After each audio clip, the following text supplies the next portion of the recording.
तो आज हम लोग देखेंगे जो यूपी का फॉरेस्ट कवर है उसके बारे में हम लोग डिटेल्स देखेंगे।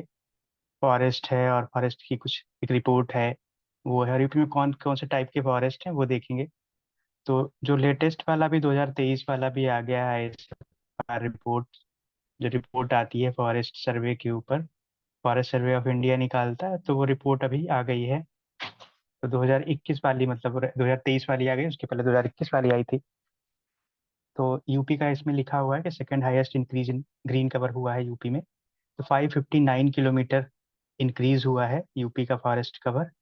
और 2021 और 23 के मुकाबले अगर देखा जाए तो इंक्रीज हुआ है forest cover from 14,927 kilometre to 50,045 kilometre.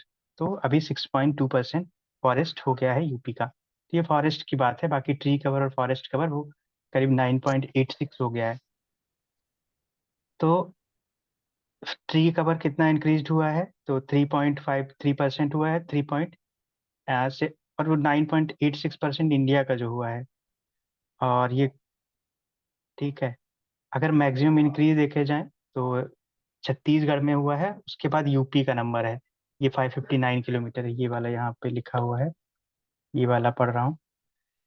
बाकी ये सारी चीज़ें सेम ही हैं जो यूपी में, जैसे हम लोग देखते थे कि सोनभद्र में सबसे ज़्यादा है, और फिर जो परसेंटेज वगैरह का देखते थे कि कहाँ कहाँ पे ज़्यादा है, वो सेम ही है, वो उसमें बहुत ज़्यादा चेंजेस नहीं हुए हैं। तो हमारे लिए मतलब मेंस के लिए बहुत ज़्यादा ऐसे इंपॉर्टेंस उतना कुछ ज़्यादा ज़्यादा इंपॉर्टेंट नहीं है। एक नंबर बस याद रखो, यही इसी को बार बार यूज़ कर लेना कि 500 स्क्वायर किलोमीटर जो है फॉरेस्ट कवर इंक्रीज हुआ है। और अगर ऐसे दिखाना हो कहीं पे कि प्रोग्रेस वगैरह दिखाना हो कि हाँ फॉरेस्ट का कितना ज़्यादा हुआ है, तो बस उतना ही याद रखो। ये भी नंबर याद करने की जरूरत नहीं कि कितना है फॉरेस्ट कवर, ट्री कवर। उस इंक्रीज वाला याद रहेगा, क्योंकि हमारे मेंस के लिए यही इंपॉर्टेंट रहता है, कंक्लूजन वगैरह में यूज़ करने के लिए हो जाएगा। दूसरा ये हेडिंग याद रखो कि UP recorded second highest increase in green cover. बस ये हमारे लिए इसमें इतना इम्पोर्टेंट है, बाकी और कुछ ऐसा इम्पोर्टेंट नहीं है। बाकी हम लोग फॉरेस्ट देख लेते हैं कौन कौन से फॉरेस्ट हैं, और उसके बाद इसके चैलेंजेस वगैरह पे हम लोग देखेंगे। तो यूपी में अगर हम लोग देखें, फॉरेस्ट पॉलिसी वगैरह भी जब आई थी स्टार्टिंग में, तो एक 1952 में आई थी, और एक आई थी 1998 में, और एक 2017 में, जो कि मैंने पॉलिसी वाले में उसमें कवर भी किया है, दे दिया था जो नोट्स उसमें दिया था। और यूपी में हम लोग अगर देखें तो वही ट्रॉपिकल टाइप का है क्लाइमेट के हिसाब से। और डेसिडियस टाइप के फॉरेस्ट जो हैं ज़्यादा देखने को मिलते हैं उसमें भी, जैसे ड्राई डेसिडियस है, मॉइस्ट डेसिडियस है। ठीक है, ये दोनों ज़्यादा देखने को मिलते हैं। और इसके साथ हम लोग अगर देखें कि इसमें कौन कौन से टाइप के फॉरेस्ट हो सकते हैं, इनको हिंदी में जैसे कहते हैं उष्णकटिबंधीय आर्द्र पर्णपाती वन। और इसको जो शुष्क वाला है, ड्राई वाला है, इसको कहते हैं उष्णकटिबंधीय शुष्क पर्णपाती वन कहते हैं। और फिर वो उस दूसरे जो आते हैं थॉर्नी फॉरेस्ट आ जाते हैं, जो जंगल वगैरह में होते हैं। कल हमने कुछ डिस्कस भी किया था इस सब के बारे में। तो वो वही सारी चीज़ें हैं। बाकी इनकी कुछ कुछ स्पीसीज इंपॉर्टेंट है, बाकी हमारे लिए कुछ डेटा इंपॉर्टेंट रहेगा अगर मान लिया पेपर में आता है। एक तो ये है कि ये 75% एरिया में है यूपी के फॉरेस्ट कवर का।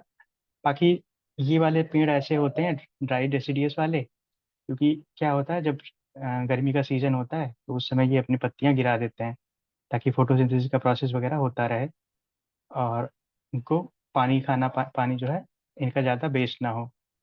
ये बुंदेलखंड, विंध्याचल और लगभग हर रीजन में ही मिलते हैं ये।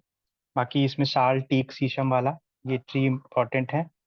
फिर अगर देखा जाए तो ये वाले ट्रीज जो हैं, तो ये कैमूर वाइल्ड लाइफ सेंचुरी है सोनभद्र की, वहाँ पे दिखा सकते हो कि ये फॉरेस्ट मिलता है, और उसमें ये वाइल्ड लाइफ सेंचुरी जो है डेवलप की गई है इसी फॉरेस्ट में। फिर मॉइस्ट डेसिडियस फॉरेस्ट है, तो ये 20% है यूपी के एरिया का। और तराई रीजन में स्पेशली दिखा सकते हो उसको, क्योंकि वहाँ पे बारिश वगैरह ज़्यादा होती है। तो ये काफ़ी डेंसली पैक्ड रहते हैं, ब्रॉड लीव्स रहती हैं इनकी, खूब पानी होता है तो पत्तियाँ खूब चौड़ी चौड़ी रहती हैं। कभी जाओगे जैसे बहराइच का एरिया है या फिर कतरनिया घाट है, आ, उस तरफ जाओगे तो खूब पत्तियाँ वगैरह, खूब पेड़ घने घने देखने को मिलते हैं। तो ये साल भर हरे रहते हैं, साल, सेमल वगैरह का ट्री जो है इसमें देखने को मिलता है। फिर दुधवा नेशनल पार्क है, जैसे पीलीभीत कतरनिया घाट वाइल्ड लाइफ सेंचुरी है, तो ये यहाँ पे जो है डेवलप की गई हैं कंजर्वेशन के लिए इन सारे इन वाले फॉरेस्ट में। थॉर्नी और स्hrub वेजिटेशन जो है यूपी के 5% है, और बुंदेलखंड वाले एरिया में देखने को मिलती है। तो जैसे बबूल का पेड़ हो गया, बेर है, ढाक का ट्री है, ये सब देखने को मिलते हैं। तो चंबल वाइल्ड लाइफ सेंचुरी है यहाँ पे, तो ये यहाँ पे दिखा सकते हो। उसका स्वयं वेजिटेशन जो दलदली वाली है, तो ये रिवर्स के आसपास पाई जाती है, और ये काफ़ी ज़्यादा हाई बायोडाइवर्सिटी होती है यहाँ पे। और हाइकनिथ, रीड्स, कैन, ये सब जो है पेड़ पौधे यहाँ पे पाए जाते हैं। Suhagi Barwa wild life sanctuary Gorakhpur वाली जो है, तो ये यहाँ पे डेवलप हुई है, इसको बनाया गया है। ये कुछ ऐसे फॉरेस्ट हैं, इनके टाइप्स हैं।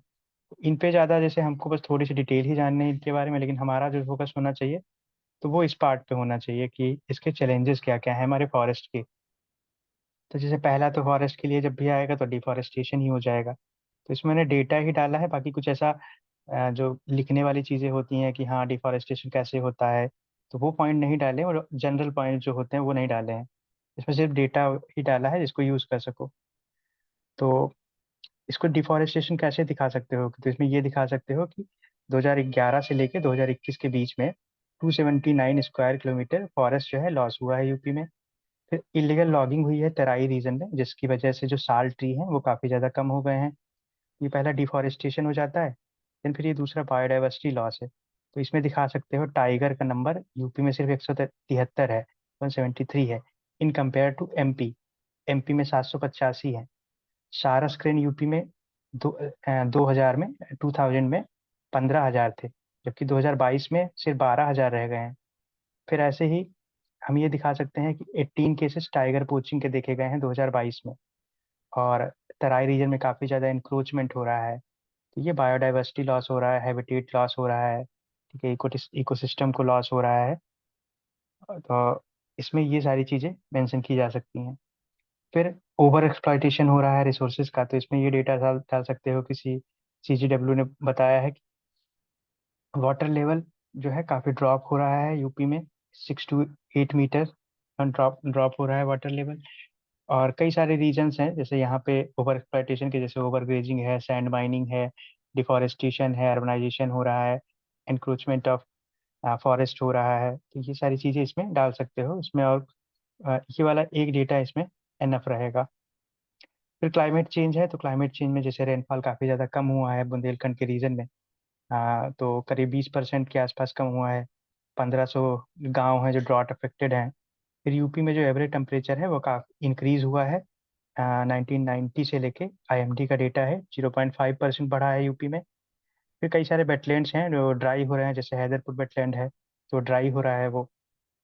तो ये कुछ ऐसे क्लाइमेट चेंज भी लिख सकते हो। तो उसकी वजह से ये सब क्या हो रहा है, जैसे रेनफॉल कम हो रहा है तो तब फॉरेस्ट नहीं होंगे। ये ड्रॉट हो रहा है, इसकी वजह से भी फॉरेस्ट नहीं होंगे। यूपी का एवरेज टेम्परेचर बढ़ रहा है, उसकी वजह से भी फॉरेस्ट पे काफ़ी ज़्यादा इफेक्ट पड़ रहा है। इसमें मतलब दिखाना वही है, इसमें सिर्फ पॉइंट इतने ही दिए हैं, ज़्यादा इस पे ओवर एक्सप्लेन नहीं किया है। तो इतना इसमें पॉइंट बना सकते हो। फिर पोल्यूशन और एनवायरमेंट डिग्रेडेशन हो रहा है। जैसे यूपी के कई सारे सिटीज़ जो हैं मोस्ट पोल्यूटेड सिटीज़ में आते हैं, चाहे वाराणसी हो, मुरादाबाद हो, फिर गाजियाबाद हो, कानपुर हो। तो CPW की रिपोर्ट है ये, CPCB की, तो ये इसको कोट कर सकते हो। एंड फिर Kanpur worst area air affected में आया था, ये WHO का एक रिपोर्ट था, उसमें था न्यूज़ में कि कानपुर वर्स्ट अफेक्टेड था एयर क्वालिटी से। और अभी लखनऊ का भी एयर क्वालिटी काफ़ी ज़्यादा बढ़ा रहता है, एयर क्वालिटी बहुत डिटेरियोरेट हो रहा है लखनऊ का, तो उसकी वजह से जो है फॉरेस्ट पे इफेक्ट पड़ रहा है।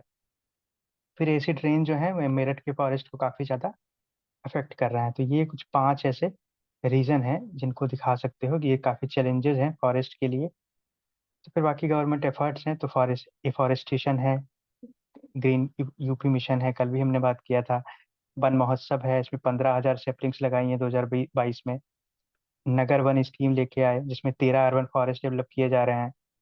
फिर वाइल्ड लाइफ प्रोटेक्शन के लिए कुछ स्कीम लेके आए हैं, जैसे एक नया टाइगर रिजर्व बना दिया गया है, गंगा डॉल्फिन कंजर्वेशन सेंटर बनाया है। वेटलैंड यहाँ पे करीब 10 हो गए हैं अभी। 5 लाख कंपेंसेशन अभी दिया जाता है अगर ह्यूमन वाइल्ड लाइफ कन्फ्लिक्ट होता है, कोई उसकी वजह से मर जाता है या फिर कुछ ऐसा इफेक्ट होता है। फिर पोल्यूशन कंट्रोल के लिए कई सारे मेजर्स लिए हैं, जैसे नमामि गंगे प्रोग्राम स्टार्ट किया है, एनकैप प्रोग्राम जो है एयर पोल्यूशन के लिए वो स्टार्ट किया है, यमुना गंगा एक्शन प्लान है, तो ये स्टार्ट किए हैं पोल्यूशन कंट्रोल के लिए। फिर सस्टेनेबल एग्रीकल्चर के लिए भी, ताकि एग्रीकल्चर की वजह से जो है सॉइल फर्टिलिटी वगैरह पे इफेक्ट ना पड़े, या फिर फॉरेस्ट की जो एरियाज हैं उन पे कुछ ज़्यादा इफेक्ट ना पड़े, तो उसके लिए वाटर कंजर्वेशन के कई सारे मेजर्स स्टार्ट किए हैं। तो उसमें चेक डैम्स वगैरह बनाए जा रहे हैं, ऑर्गेनिक फार्मिंग को पुश किया जा रहा है। तो उसमें ये सारा डेटा है, तो ये यूज़ कर सकते हो। फिर वन मित्र स्कीम लेके आए हैं, जिसमें 5,000 लोकल्स को एंगेज किया है, कम्युनिटी पार्टिसिपेशन को बढ़ाया गया है, उनको ट्रेन किया गया है कंजर्वेशन के एफर्ट्स के लिए। देन फिर एंटी पोचिंग स्टार्ट हुई है, जैसे एआई सर्विलांस लगाया गया है, कई सारे, जैसे जियो टैगिंग वगैरह की गई है एनिमल्स की। ठीक है, तो इनकी वजह से क्या है, ये फॉरेस्ट में, ताकि ये सब सही से रह सकें और फॉरेस्ट भी ग्रो कर सके एक साथ में जो है, जो कमेंसलिज्म वाला है, तो वो दोनों चीज़ें यहाँ पे हो सकें। और कई सारे फॉरेस्ट गार्ड भी रिक्रूट किए गए हैं, ताकि ताकि फॉरेस्ट का कंजर्वेशन हो सके। इसमें और भी चीज़ें डाल सकते हो, ट्राइबल राइट्स को वगैरह को इंश्योर किया है, ताकि वो प्रोटेक्ट कर सकें फॉरेस्ट को। तो इसमें जो है इतनी चीज़ें हैं फॉरेस्ट वाले में। बाकी डेटा वगैरह के लिए है, नई वाली रिपोर्ट कोट कर सकते हो, अभी नई वाली रिपोर्ट आ गई है। और अगर पुरानी वाली भी करोगे तो इसमें कुछ ऐसा गलत नहीं है, कुछ ऐसा गलत नहीं होगी, गलत तुम कोट कर रहे हो कि नई वाली ही कोट करना है। पुरानी वाली भी उतनी ही रिलेवेंट है, 2021 वाली भी। तो ये फॉरेस्ट है। बाकी फिर अगला है इसमें वेटलैंड, तो इसमें हम लोग साथ में ही करे ले रहे हैं, तो ये फॉरेस्ट वाला टॉपिक है, और इधर वेटलैंड वाला हो जाएगा। तो जितने भी नेचुरल रिसोर्सेज हैं वो सारे कवर हो जाएंगे, सॉइल वगैरह है, वाटर का कवर हो गया, और फॉरेस्ट का कवर हो गया, तो एक वेटलैंड्स का बचता है। तो ये वेटलैंड का भी हम लोग कवर कर सकते हैं। अ, तो इसमें कुछ डाउट हो तो बताओ, बाकी फिर हम लोग ये देखते हैं।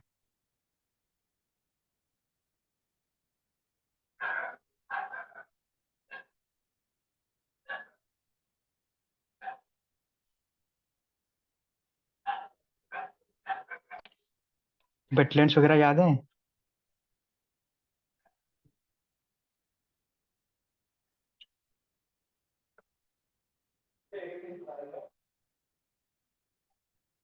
सर 10 वेटलैंड्स हैं यूपी में। 10 है। 10 है सर। वेस्ट ऐसे यूपी में कौन नाम, सा है? ऐसे नाम ही क्लिक नहीं हो रहा है। एक जो आगरा में था, शायद सुर हाँ, आगरा में सरसर है। सुर आगरा सरोवर। मतलब, हाँ सुर सुर सरोवर शायद। ओखला, और नहीं ओखला करके है जो ग्रेटर उसमें है, ग्रेटर ग्रेटर नोएडा। नोएडा में शायद। ग्रेटर नोएडा में। एंड हाँ सर वही तो है, ओखला करके, गौतम ओखला। बुद्ध नगर, गौतम बुद्ध नगर में हाँ आता गौ है ओखला ये लेकिन वो रामसर ग्रेटर नहीं है। जिला हाँ डिस्ट्रिक्ट। उसे ग्रेटर नोएडा ही तो है शायद, गौतम बुद्ध नगर ग्रेटर हाँ, नोएडा में क्या ओखला है? में है, लेकिन वो रामसर साइट में नहीं है वो। रामसर में नहीं है अच्छा वो रामसर शायद। साइड में। हाँ, अच्छा। वो वेटलैंड ओके। है, लेकिन रामसर साइट में नहीं है। अच्छा रामसर साइड, ओके। हाँ, सर और गोंडा, बताओ। हाँ, हरदोई में गोंडा वो। में। हाँ, गोंडा में एक है, पार्वती, हाँ पार्वती गोंडा करके है ना शायद। पार्वती अर्गा। हर पार्वती अर्गा। दांडी सर है। है ना। टांडी है, या और हरदोई में बखीरा है दांडी है। सर। एक तो महावीर स्वामी करके, एक महावीर स्वामी, महावीर स्वामी कौन सा है? महावीर स्वामी है। नहीं वो बक, रामसर एक बक, मिनट नहीं है। सोचते रहो। महावीर स्वामी। हाँ, बखीरा रामसर। है ना? बखीरा बखीरा। बखीरा कहाँ पे है? संत मैं कबीर सर। नगर में। संत कबीर नगर। हाँ, बखीरा है ना? और एक बखीरा। नवाबगंज करके है उन्नाव में। हाँ हाँ, उन्नाव नवाब। में। उन्नाव का तो हम्म। चल नहीं लिखा, उन्नाव का नहीं लिखा।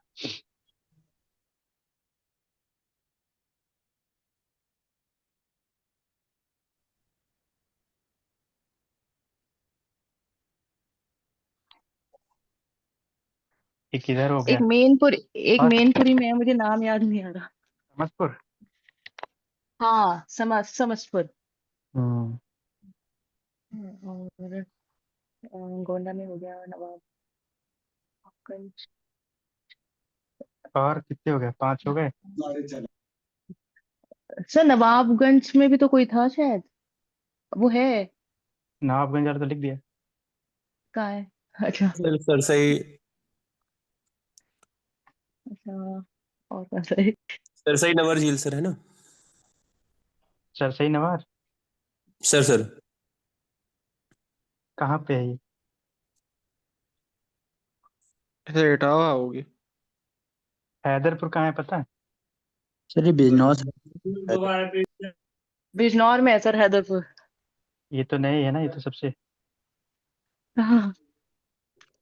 एक और है बिजनौर, समसपुर करके, रायबरेली में। बस।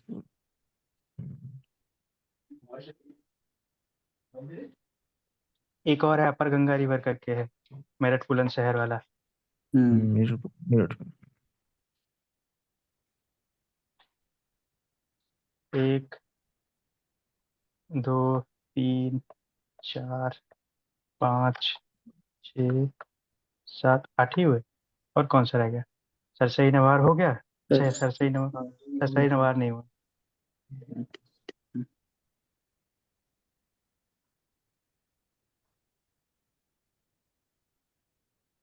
गोंडा वाला हो गया, मुजफ्फरपुर आगरा वाला हो गया, हरदोई वाला भी हो गया। और सर एक B.R. अम्बेडकर का कुछ था क्या, वो अम्बेडकर नगर में भी कोई था क्या? नहीं, अम्बेडकर नगर में तो नहीं है। एक ओके। संत कबीर नगर में है, एक वही रह गया। अच्छा, बखीरा रह गया, संत कबीर नगर में है। बाकी बखीरा वाइल्ड लाइफ सेंचुरी हाँ, वेटलैंड है। तो इतने वेटलैंड है। वेटलैंड याद होने चाहिए ये, मतलब ये रामसर साइट वाले वेटलैंड हैं। वेटलैंड तो यूपी में बहुत हैं। ये रामसर साइट्स हैं। तो रामसर साइट्स का पता होगा कि 1971 में जो है, रामसर साइट का एक सा कॉन्सेप्ट आया कि ये कुछ ऐसे वेटलैंड्स हैं जिनको प्रोटेक्ट करने की ज़रूरत है, जो कि काफ़ी ज़्यादा इम्पोर्टेंट हैं। तो लखनऊ में रा, ये राम कान्हा भी करके है ना सर, क्या नाम हुआ? से एक। सर लखनऊ में एक कान्हा नाम से भी तो एक है सर वेटलैंड, बट वो रामसर साइड नहीं है सर। हाँ, वेटलैंड बहुत सारे हैं, वेटलैंड तो बहुत सारे हैं, लेकिन जो रामसर साइट्स हैं, तो एक कन्वेंशन होती है रामसर कन्वेंशन, तो ये 1971 में साइन होती है ईरान के रामसर में। तो इसीलिए इसको रामसर कन्वेंशन कहा जाता है। और 2 फरवरी को हम लोग Ramsar world wetlands wetland. Day मनाते हैं, इसी ट्रीटी को साइन करने के। तो रामसर साइट्स क्या होते हैं? ये वेटलैंड्स होते हैं जो कि काफ़ी ज़्यादा इंटरनेशनली इम्पोर्टेंस होता है इनका। जब एक क्राइटेरिया डेवलप किया गया है कि एक इंटरनेशनल लेवल पे इनका काफ़ी ज़्यादा इम्पोर्टेंस है, क्योंकि इनका इकोलॉजिकल सिग्निफिकेंस है, बायोडाइवर्सिटी कंजर्वेशन, काफ़ी ज़्यादा ये इंपॉर्टेंट रोल प्ले करते हैं। और इंडिया में अगर देखें तो सबसे ज़्यादा highest number of Ramsar sites हैं साउथ एशिया में। ठीक है। उसके बाद जो है, अगर हम लोग फिर वो बहुत सारे फैक्ट हो जाते हैं, वो हमारे लिए उतने इंपॉर्टेंट नहीं है, वो प्री के लिए हैं। तो हमारे लिए बस यही है कि रामसर साइट्स ये इकोलॉजिकली इंपॉर्टेंस होते हैं। कार्बन सिंक के लिए, जैसे कार्बन जितना भी है उसको कार्बन सिक्वेस्ट्रेशन के लिए वो काफ़ी ज़्यादा इंपॉर्टेंट होते हैं। ग्राउंड वाटर लेवल रिचार्ज करने के लिए इंपॉर्टेंट होते हैं। या फिर माइग्रेटरी स्पीसीज यहाँ पे आते हैं, जैसे हरदोई वाला है, तो हरदोई में से काफ़ी ज़्यादा माइग्रेटरी स्पीसीज आते हैं। आगरा वाला जैसे है, यहाँ पे माइग्रेटरी स्पीसीज आते हैं। तो ये दूसरा ये है कि जो मैनग्रोव्स हैं, लेक्स हैं, मार्शिज हैं, तो यहाँ पर भी ये काफ़ी ज़्यादा इंपॉर्टेंट रहते हैं। तो इंडिया में तो ये बहुत सारी साइट्स हो गए हैं। इंडिया भी जोड़ता ही जा रहा है अपनी साइट्स जो है। सर एक डाउट था, हाँ, वो उन वेटलैंड्स को रामसर साइट्स में इंक्लूडेड होते हैं ना जो डिग्रेड हो रहे होते हैं? हाँ, मतलब उनको प्रोटेक्ट करने की ज़रूरत है वो भी। और दूसरा उनका इकोलॉजिकल इंपॉर्टेंट, इसीलिए उनको उसमें लाया जाता है।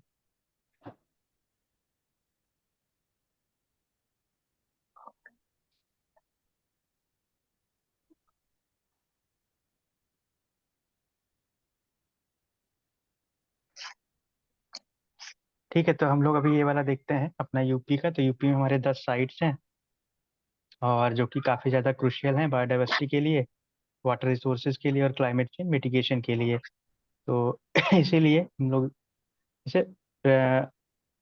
इसमें हम लोग सीधे यहाँ इसका जो है इम्पोर्टेंस देखेंगे कि पहला तो इम्पोर्टेंट वही हो जाएगा कि ये काफ़ी ज़्यादा इकोलॉजिकल इनका इम्पोर्टेंस है। एक बायोडाइवर्सिटी हॉट स्पॉट के लिए की तरीके से होते हैं। तो हॉट स्पॉट वही, जैसे पढ़ा होगा कि हॉट स्पॉट क्या होता है। तो हॉट स्पॉट एक ऐसा एरिया रहता है जहाँ पे मतलब बहुत रहती है, फिर वहाँ पे करने की भी ज़रूरत हो जाती है।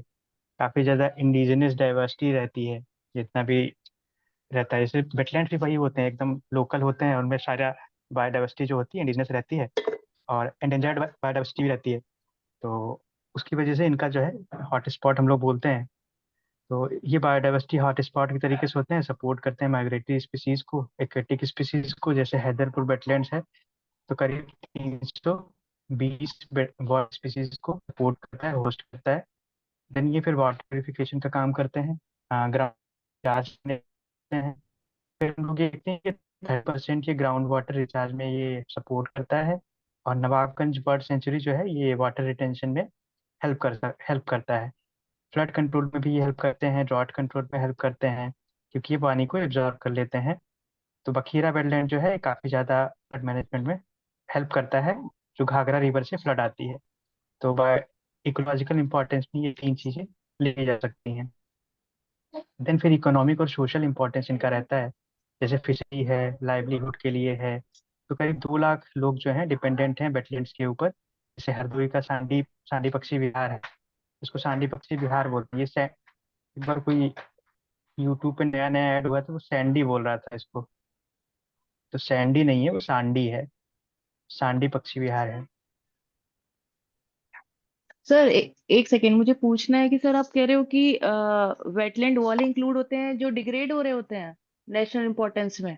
हाँ, मतलब कि देखो इनका मेन ऑब्जेक्टिव क्या था। देखो ऐसे अगर देख लोगे कि मेन ऑब्जेक्टिव क्या, जब रामसर कन्वेंशन आई तो इसका मेन ऑब्जेक्टिव क्या था। तो इनका मेन ऑब्जेक्टिव ये था कि जो वेटलैंड्स हैं उनको प्रोटेक्ट किया जाए, उनको रिस्टोर किया जाए, और उनका एक रिस्पॉन्सिबल रूप में, एक रिस्पॉन्सिबल तरीके से जहाँ पे भी वो वेटलैंड है उनको मेंटेन किया जा सके, ताकि जो उनका इकोलॉजिकल जो मेन कैरेक्टर है उसको उसी तरीके से रखा जाए। उसके लिए जैसे कई सारे कोलेबोरेशन वगैरह किया गया, रिसोर्सेज किया गया, जितनी भी बेस्ट प्रैक्टिस कहीं कहीं पे हो सकती हैं उसके ऊपर काम किया गया। दूसरा क्या था, और इसका ऑब्जेक्टिव क्या था, जो बायोडाइवर्सिटी है वहाँ की उसको कंजर्व किया जा सके। जो हैबिटेट हैं, जैसे जितनी भी स्पीसीज हैं, एक्वेटिक स्पीसीज हैं, उनको वहाँ पे प्रोटेक्ट किया जा सके। ठीक है। बाकी काम, बाकी दूसरा कई सारे ऑब्जेक्टिव है, जैसे क्लाइमेट चेंज रेगुलेशन हो गया। उनके जो वेटलैंड्स का जो रोल है, जैसे कार्बन सिक्वेस्ट्रेशन करना, फ्लड कंट्रोल करना, या फिर वाटर साइकिल का रेगुलेशन करना, या तो फिर जो क्लाइमेट रेजिलियंस के लिए जो काम करते हैं उसमें जो है काम कर सके, तो उसको सपोर्ट करने के लिए एक ये भी ऑब्जेक्टिव में था। दूसरा, जैसे जितने भी गवर्नमेंट कोलेबोरेशन है, इंटरनेशनल कोलेबोरेशन है, उस पर काम किया जा सके, एक इंटरनेशनल रूप पे उनको एक इंटरनेशनल इंपॉर्टेंस दिया जा सके। इसीलिए इंडिया में कितनी अभी 89 के सर आसपास फिर साइट्स तो हैं।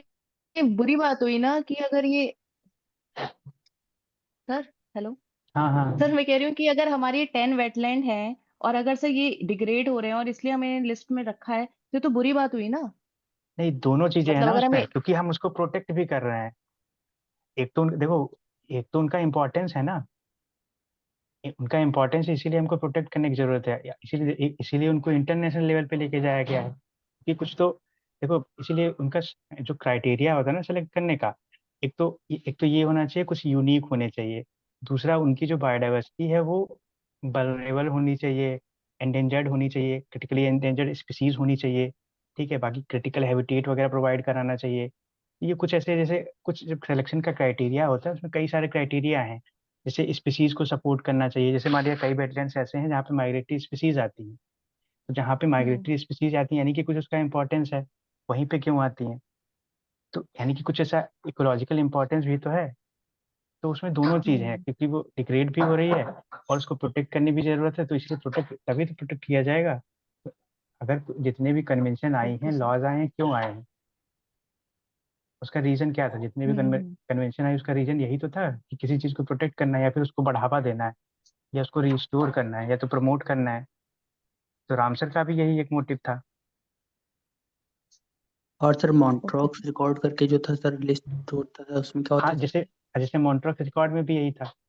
अच्छा। जब मॉन्ट्रॉक्स उसमें, रिकॉर्ड जब आया था, जैसे हाँ उसमें सर। पहले उसको रखा गया था, क्या हम्म। नाम था वो, हमारा मणिपुर वाला, हाँ। उसके रख तो अलावा लोकतक। गया था ना। हाँ, लोकटक वाला, उसको पहले रखा गया था, बात को फिर निकाल दिया गया था। हाँ। चिल्का भी तो था सर, चिल्का इसको में। इसको क्या होता है ये, अभी जैसे भी दो रामसर। है उसमें। हाँ, जैसे ये जैसे रामसर जो लिस्ट है ना, उसी का एक पार्ट होता है ये। अच्छा सर। हाँ, ठीक सर। जैसे चिलिका ओके। को भी हटा दिया गया 2002 के आसपास, जो चिलिका को हटा दिया गया था। तो वो यस। मॉन्ट्रेक्स सर वो रिकॉर्ड में इसलिए रहता कि है। ना कि उसकी डाइवर्सिटी ज्यादा चेंज हो रही थी, उसमें ज्यादा चेंजेस आ रहे थे, मतलब वो खराब हो रहा था, मतलब हाँ इसलिए रखता है ना सर रिकॉर्ड में तो कि वो ज्यादा हाँ, खराब हो रहा है। मॉन्ट्रिक्स रिकॉर्ड में वो ज़्यादा ही डिग्रेड हो रहा था, लेकिन फिर वो उसकी क्वालिटी वगैरह फिर से ठीक हो गई, तो इसलिए उसको फिर से निकाल जी दिया सर। उसमें से, तो उसको सिर्फ रामसर में ही रखा है। अच्छा। तो ये है। ठीक है सर। ठीक है, तो इसमें फिर ये चीज़ें हैं जैसे इकोनॉमिक और सोशल इसका इंपॉर्टेंस है, जैसे हम लोग देख रहे हैं कि फिशरी वगैरह के लिए है, लाइवलीहुड के लिए है। फिर यहाँ पे करीब ये 2 लाख लोगों को हमने ये देखा डिपेंडेंट है। बाकी सांडी पक्षी विहार का एग्जांपल दे सकते हो इसमें। कुछ एग्रीकल्चर बेनिफिट हैं, जैसे गंगा यमुना जो फ्लड प्लेन वाला एरिया है, अपर गंगा वाला, तो ये काफ़ी ज़्यादा राइस और वीट कल्टीवेशन को प्रमोट करता है। देन फिर टूरिज्म प्रमोशन है, जैसे आगरा वाला है तो वहाँ पे माइग्रेटरी स्पीसीज वगैरह आते हैं, तो इको टूरिज्म के लिए काफ़ी ज़्यादा इंपॉर्टेंट है। क्लाइमेट रेगुलेशन है, तो ये कार्बन सिंक का एक बहुत अच्छा स्रोत है, सोर्स है ये कार्बन को एब्जॉर्ब कर लेता है और करीब दो 2 लाख के आसपास मीट्रिक टन के आसपास जो कार्बन को जो है एब्जॉर्ब करता है। फिर हीट रेगुलेशन का भी काम करता है, जैसे धनौरी वेटलैंड है, ये नोएडा में है, तो ये रेगुलेट करता है लोकल टेम्परेचर को। तो इसमें ये इतने 3 एस्पेक्ट्स में इसमें इंपॉर्टेंस में इसको लिखा जा सकता है। और भी ऐड करना है तो कर सकते हो, लेकिन ये प्रियोरिटी में लिखोगे तो जब 3 लिखे जा सकते हैं, इसमें सब पॉइंट बना के तो काफ़ी पॉइंट हो जाते हैं। फिर फिर देखो चैलेंजेस हैं, तो चैलेंजेस में हम लोग देखते हैं एसोसिएटेड चैलेंजेस देख सकते हैं। पहला एक तो यही हो जाएगा एनक्रोचमेंट। जितने भी वेटलैंड हैं, चाहे जो हो, चाहे चाहे ये हरदोई वाला हो, जितनी स्पेशली ये छोटी जगहों पे होते हैं, तो वहाँ पे सबसे बड़ा इशू यही है, लोगों को पता ही नहीं होता कि अच्छा ये वेटलैंड भी है। उनको तो बस यही लगता है कि तालाब है ये छोटा सा, लेकिन वो बहुत इंपॉर्टेंट होता है, ये हम लोग को भी पता रहता है, जो पढ़ रहे हैं तो उनको पता रहता है। तो यूपी में करीब 35% वेटलैंड लॉस्ट हुए हैं लास्ट 3 डिकेड्स में, और उसका रीजन वही है, अर्बनाइजेशन है, एग्रीकल्चर एक्सपेंशन है। तो कई सारे वेटलैंड्स हैं जिनको फार्मलैंड में और हाउसिंग प्रोजेक्ट्स में कन्वर्ट कर दिया गया है। जैसे धनौरी वेटलैंड का एग्जांपल दे सकते हो नोएडा वाले में। फिर पोल्यूशन है, वाटर कंटेमिनेशन काफ़ी ज़्यादा है, तो इंडस्ट्रियल वेस्ट और डोमेस्टिक वेस्ट जो है उसकी वजह से काफ़ी ज़्यादा वाटर कंटेमिनेट हो रहा है, जिसकी वजह से जो वर्ड्स वगैरह हैं वहाँ पे उनके वो अफेक्ट हो रहे हैं। दूसरा जो है बखीरा वेटलैंड जो है, वहाँ पे एल्गल ब्लूम देखने को मिला है। अब जानते होगे यूट्रोफिकेशन हो जाता है, तो यूट्रोफिकेशन जब होता है बहुत ज़्यादा केमिकल्स वगैरह एक्स्ट्रा हो जाते हैं, तो उसकी वजह से एल्गल ब्लूम हो जाता है, due to excessive fertiliser run off वगैरह होता है। तो एल्गल ब्लूम देखने को भी कई बार मिला। एक बार न्यूज़पेपर में एक आया था, तो बखीरा, इसी का बखीरा का न्यूज़ में आया था, और वो हैदरपुर वेटलैंड का भी आया था। तो रेड कलर का सारस वगैरह देखा होगा, रेड कलर का एल्गल ब्लूम हो गया था। तो ये है। दूसरा ओवर एक्सप्लॉयटेशन रिसोर्सेज का हो रहा है, तो अनरेगुलेटेड फिशिंग है, पॉचिंग वगैरह हो जा रही है। जैसे सांडी पक्षी विहार है, तो यहाँ पे ओवर फिशिंग देखने को मिलती है। फिर ग्राउंड का ओवर यूज हो रहा है, तो ये हम लोग जानते हैं ground water level Meerut Agra वगैरह में काफ़ी ज़्यादा कम हो रहा है। 2 से 3 मीटर जो है हर साल जो है पानी का लेवल काफ़ी ज़्यादा कम हो रहा है, जिसकी वजह से वेटलैंड्स वगैरह सूखे जा रहे हैं। फिर क्लाइमेट चेंज है, तो क्लाइमेट चेंज में जैसे हमने देखा कि यूपी के वेटलैंड जो है अपना कार्बन तो सिक्वेस्ट्रेशन कर रहे हैं, लेकिन ये CO2 भी रिलीज करते हैं। ठीक है। फिर इरेटिक रेनफॉल है, इरेगुलर मानसून है, टेम्परेचर बढ़ रहा है, और वेटलैंड सिंक हो रहे हैं क्लाइमेट चेंज की वजह से। तो उसमें भी हैदरपुर वेटलैंड का एग्जांपल डाल सकते हो, ये काफ़ी ज़्यादा इसके ऊपर अफेक्ट हो रहा है क्लाइमेट चेंज की वजह से। फिर दूसरा ये है कि लिमिटेड कम्युनिटी पार्टिसिपेशन है, क्योंकि अवेयरनेस है बहुत ज़्यादा, लोगों को पता नहीं है, तो इसकी वजह से काफ़ी ज़्यादा कम्युनिटी पार्टिसिपेशन लो है। फिर गवर्नमेंट अफेयर्स में ये डाल सकते हो कि पहला वेटलैंड्स रूल बनाए गए हैं, 2017 में आए थे। नमामि गंगे ने रिस्टोर किया है 40 वेटलैंड्स को, और एक सेल्फी विद पॉन्ड करके कैंपेन चलाया था, जन चौपाल स्टार्ट की गई थी। फिर public wetland adoption programme start किया गया, इको टूरिज्म को प्रमोट किया गया। तो ये कुछ ऐसे गवर्नमेंट के एफर्ट डाल सकते हो 4-5 इसमें।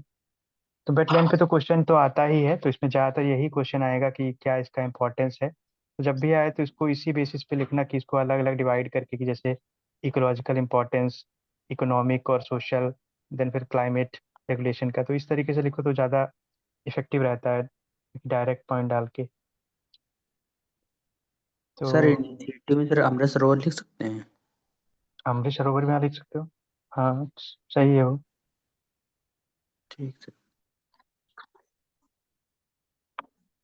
इवन अटल अटल भूजल भी लिख सकते हो पानी के लिए, कि उसको दिखा सकते हो कि ग्राउंड वाटर लेवल रिचार्ज हो रहा है, बढ़ा है। वो ऑलरेडी क्योंकि बहुत सारे ऊपर मेंशन कर चुके थे, इसलिए इसमें जो नई हो सकती थी वो मेंशन किया है। मैं जैसे वेटलैंड रूल्स है, ये भी नया मेंशन, ये यहाँ पे ये नया मेंशन किया है। और ये वाला भी नया मेंशन किया है। तो इसलिए पुराना जैसे हम लोग पहले डिस्कस कर चुके थे तो सरोवर वगैरह ये सब, इसलिए इसमें चार ही पांच चीज़ें डाली हैं। ऑलरेडी नोट्स में कुछ चीज़ें ऐसी हैं तो इसलिए दोबारा नहीं लिखी हैं। जैसे अभी हम लोग, तो ये हमारा लगभग ये वाला पार्ट कंप्लीट हो जाता है इसमें, ज्योग्राफी वाला। और इसमें हमने कई सारी चीज़ें एनवायरनमेंट की भी कवर कर ली। तो अभी हम लोग देखते हैं एग्रीकल्चर वाला पार्ट जो है, एग्रीकल्चर का भी हमने कई सारी चीज़ें डिस्कस तो कर ली हैं। अभी हम लोग कुछ ऐसा देखेंगे एग्रीकल्चर में कि हम लोग जिसको कई जगहों पे यूज़ कर सकें। तो एग्रीकल्चर में हम लोग एक एक ये देख लेंगे कॉमन चैलेंजेस क्या हैं उत्तर प्रदेश में। जितने भी चैलेंजेस हैं एक जगह पे मैंने लिख दिए हैं। तो पूरे पेपर में, मतलब पेपर 6 में तुम हर जगह में इसको इकोनॉमिक्स में यूज़ कर सकते हो, ज्योग्राफी में यूज़ कर सकते हो। एक दो क्वेश्चन तो इस पे मिल ही जाएंगे। तो इसमें जितना भी डेटा वगैरह कुछ हो सकता था मैंने यहाँ पे सारा लिख दिया है, 10-12 पॉइंट बना के। तो एग्रीकल्चर से जब भी कुछ पढ़ना पड़े तो इस इतना ही पढ़ के चले जाओ और ये बहुत काम आएगा। तो इसमें ज़्यादातर चैलेंजेस पे ही बात होती है एग्रीकल्चर के ऊपर कि क्या चैलेंजेस हो सकते हैं एग्रीकल्चर के यूपी में। तो हम लोग यहाँ पे देखते हैं। तो पहला सबसे जो इशू हो जाता है, जैसे एग्रीकल्चर में कितनी चीज़ें आती हैं। एक तो ज़मीन है, ठीक है, फार्मर है, क्रॉप्स हैं, ठीक है, और बाकी फिर मैकेनाइजेशन वगैरह है, और मार्केट लिंकेज है, क्रेडिट है, इंश्योरेंस है, ठीक है। ये कई सारी चीज़ें ऐसे आती हैं तो उनके ऊपर ही हम लोग अलग अलग एस्पेक्ट्स में जो है ऐसे बात करेंगे। तो जैसे जब भी आए तो स्टेक होल्डर अप्रोच में अगर जाओगे तो इतनी सारी चीज़ें होती हैं। तो एग्रीकल्चर में जैसे उस दिन हमने बात की थी इनपुट आउटपुट, या फिर जैसे प्री हार्वेस्ट पोस्ट हार्वेस्ट, वैसे करके। तो जैसे समझ में आए, मतलब जिसको जो समझ में आए इस टाइम पे उस हिसाब से कर सकते हो। लेकिन जैसे या फिर स्टेक होल्डर अप्रोच लगा के तो एग्रीकल्चर को, लेकिन जितने अच्छे से पढ़ोगे, मतलब ये हर जगह पे ही यूज़ होता है, चाहे कोई भी GS 1 वाला पेपर हो, GS 3 वाला पेपर हो। और ये फिर यूपी स्पेशल रहेगा, उसमें तो यूज़ ही रहता है। प्रीलिम्स में भी है, वो भी है। तो इसलिए इसके चैलेंजेस वगैरह पे हम लोग एक बार एक साथ में बात कर लेते हैं। तो यूपी में सबसे बड़ा इशू क्या है, जैसे सबके पास बहुत कम कम ज़मीनें हैं, छोटी छोटी लैंड होल्डिंग्स हैं, और सब स्मॉल एंड मार्जिनल फार्मर्स हैं। तो एवरेज लैंड होल्डिंग जैसे यहाँ पे 0.96 हेक्टेयर है, बहुत एवरेज साइज है यहाँ पे, तो बहुत कम साइज हुआ। तो लोग इसकी वजह से सबसे ज़्यादा इशूज आते हैं। तो फ्रेगमेंटेड, काफ़ी फ्रेगमेंटेड लैंड होल्डिंग्स हैं। तो इसकी वजह से क्या है, लैंड यूज़ ठीक से नहीं हो पाता है। पहला सबसे तो यही हो जाएगा। दूसरा, जैसे इरिगेशन वगैरह के लिए वाटर में काफ़ी ज़्यादा वाटर स्कैसिटी देखने को मिलती है। तो इसकी वजह से क्या होता है, क्रॉप यील्ड कम हो जाती है। तो हम लोग ने कई बार अभी ऊपर देख लिया कि 2 से 3 मीटर वाटर लेवल जो है डिक्लाइन हो रहा है यूपी में। और इरेटिक रेनफॉल हमने देखा गोरखपुर के रीजन में। और अगर बुंदेलखंड का देखें तो यहाँ का जो वाटर लेवल है 5 से 10 मीटर कम हो रहा है, लास्ट डिकेड में देखा गया है। ये कुछ ऐसे डेटा हैं, इनको यूज़ कर सकते हो कई जगहों पे पूरे पेपर में। बाकी एग्रीकल्चर में तो इसको यूज़ ही कर सकते हो। सॉइल सर एक डिग्रेडेशन का हम। सॉरी, बोलो।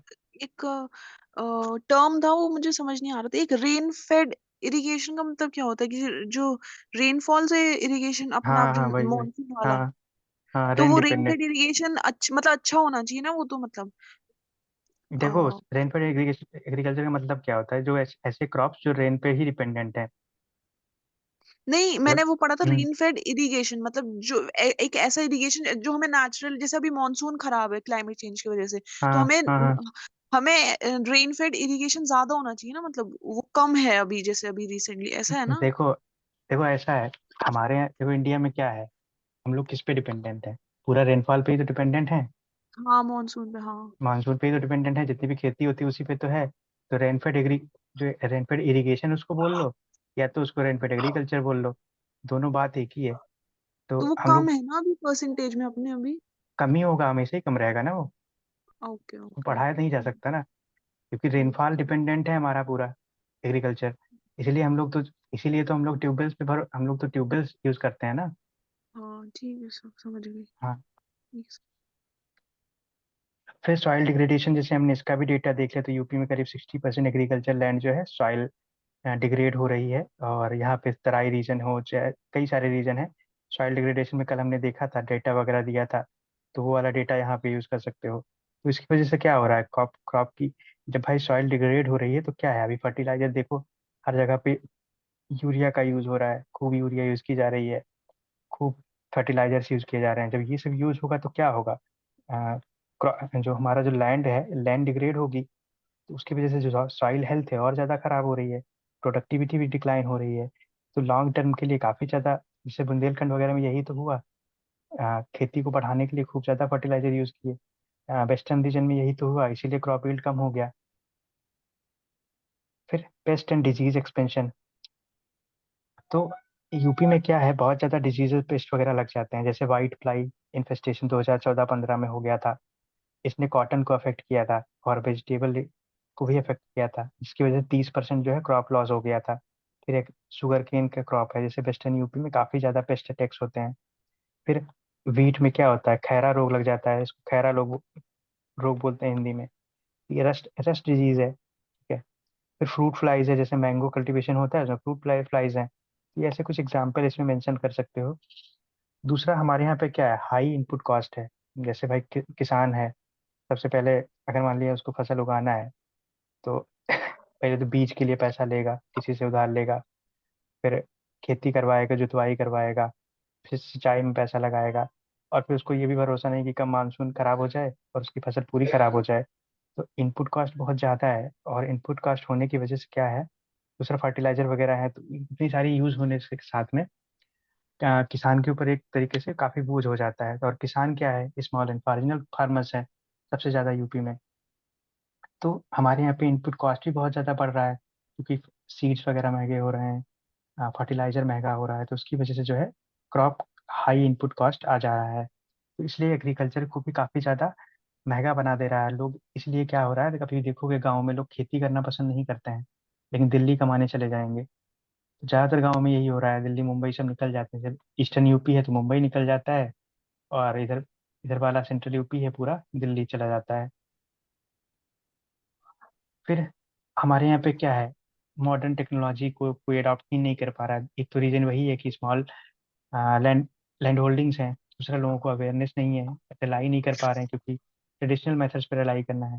तो यूपी में 70% लोग जो हैं, फार्मर जो हैं, स्टिल अभी भी ट्रेडिशनल मेथड्स पर रिलाई करते हैं।